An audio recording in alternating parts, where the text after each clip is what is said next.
गिबियाव बिएन बड' निउस चेनेलाव बयखौ बरायबाय। चेनेलाव गोदानब्ला अननानै चेनेलखौ साबस्क्राइब खालाम आरो खौरांखौ मोजां मोनोब्ला लाइक खालामना हो। दानिया खौरांखौ जोबजासिम फारियै खोनासंलांदो। मोनसे दुखुनांथाव खौरां। थांनाय 27 मे हरनि समाव चिरांनि आमटेका गुरुदेव कालीचरण ब्रह्म एकाडेमि गोजौ फरायसालिनि गोरायुं बिरजय ब्रह्मआ गारिनि जाब्रबथायजों रुंसारि जालाङो।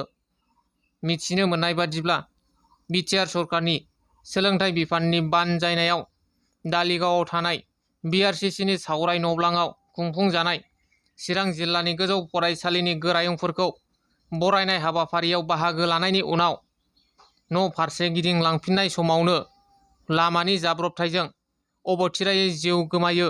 मख'नो गोनांदि रुंसारि बिरजय ब्रह्मआ चिरां जिल्ला एबसुनि सिङाव गोग्लैनाय निसिमा दख'रा एबसुआव बुंथिगिरिनि बिबानखौ लानानै बर' हारिनि थाखाय खामानि मावबोगासिनो दंमोन।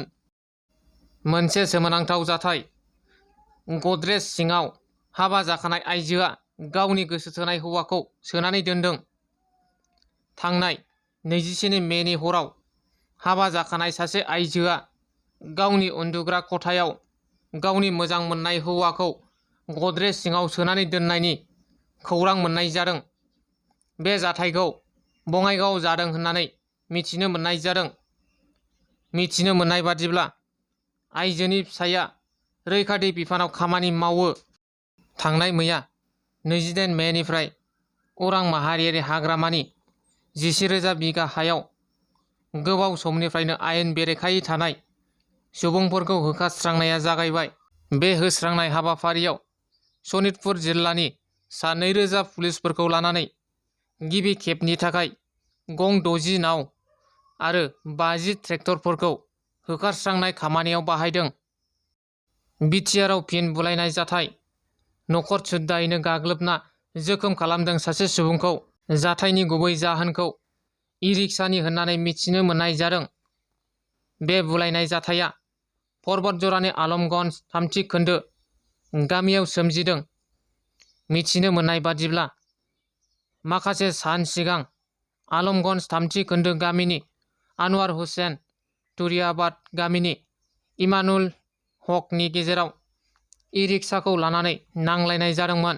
नाथाय थांनाय सानखालि सिगांनि बाथ्राखौ लानानैनो आनवार हुसेनजों लोगोसे नखरनि जथायै इमामुल हकखौ हमथानानै इनायै बुग्लिनानै जोखोम खालामो।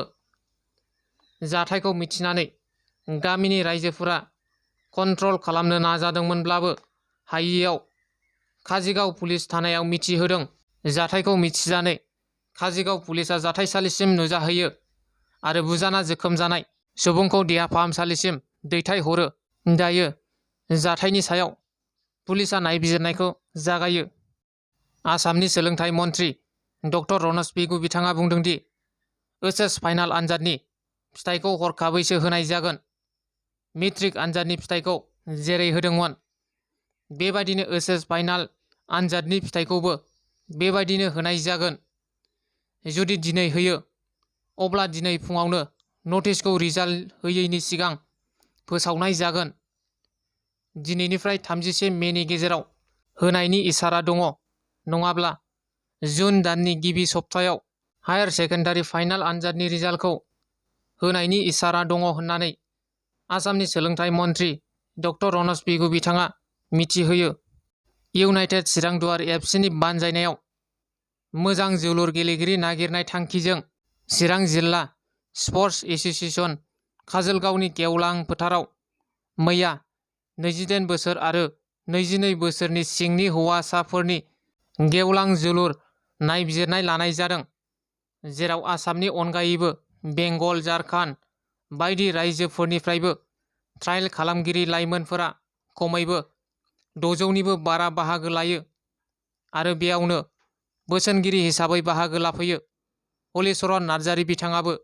मख'नो गोनांदि आसाम फुटबल एस'सिएशननि गाहाय नेहाथारि बिथां डक्टर सांग्रां ब्रह्मआ फोरमायनाय बादिब्ला बे फुटबल ट्रायल हाबाफारि लानायनि थांखिया जादों सायख'जानाय गेलेगिरिफोरखौ क्लाबाव दोननानै मोजां फोरोंथाय होनायजों लोगोसे आसाम आरो भारत हादरनि गुबुन गुबुन फुटबल खेलायाव बादाय होनानै गावखौनो मुलुगनि साफा राफोद आरो मोजां गेलेगिरि महरै सिनायथि होनाय भारतनि मुंदांखा जोलुर गेलेगिरि हलिचरन नार्जारियाबो बुङोदि सासे मोजां गेलेगिरि जानोबा गाज्रि बेसाद जानायखौ गेलेगिरिफोरा जिउआव जायगा होनो नाङा आरो जोंनि ओनसोलफोरनिफ्राय मोजां गेलेगिरि दिहुननांगौब्ला स्पर्ट्स एकाडेमि नांथारगोन आरो बेबायदि एकाडेमिखौ खुलिनो हाग्रा बर'फोरनि गेजेरावबो गोबां दंसै होननानै बिथाङा बुङो।